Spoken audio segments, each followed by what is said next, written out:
Hello అండి. తక్కువ ఇంగ్రీడియంట్స్తో చాలా సింపుల్గా చాలా టేస్టీగా చికెన్ ఫ్రైని నేను ఎలా చేశానో మీరు కూడా చూసేయండి. ముందుగా ఎర్రగడ్డలు, పచ్చిమిరపకాయలు, కొత్తిమీర తరిగి పక్కన పెట్టుకోండి. తర్వాత చికెన్ బాగా కడిగి పసుపు, ఉప్పు, వాటర్ వేసి ఒక 10 నిమిషాలు బాగా ఉడకబెట్టండి. తర్వాత వేరే బాండ్లీ పెట్టుకొని అందులోకి ఆయిల్ వేసి వేడైన తర్వాత పచ్చిమిర్చి, ఎర్రగడ్డలు, కరివేపాకు వేసి బాగా బ్రౌన్ కలర్ వచ్చేంత వరకు రోస్ట్ చేయండి. తర్వాత ఇందాక మనం ఉడకబెట్టుకున్నాం కదా, ఆ చికెన్ కూడా అందులోకే వేసి వాటర్ మొత్తం ఇంకిపోయేంత వరకు ముక్క బాగా రోస్ట్ అయ్యేంత వరకు బాగా రోస్ట్ చేయండి. బాగా రోస్ట్ అయిన తర్వాత కారం, మీకు టేస్ట్కి సరిపడా కారం వేయండి, చికెన్ మసాలా వేయండి, అంతే. ఇంకా ఏం వద్దు, ఇంకా ఏం వేయకండి. తర్వాత లాస్ట్లో కొంచెం కొత్తిమీర వేసి బాగా కలపండి, బాగా రోస్ట్ చేయండి.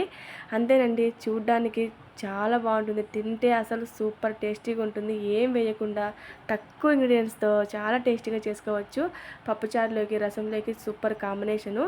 నేను ఎప్పుడు ఇలా చేస్తాను, మీరు కూడా చేసి ఎలా వచ్చిందో కామెంట్ చేయండి. Thank you.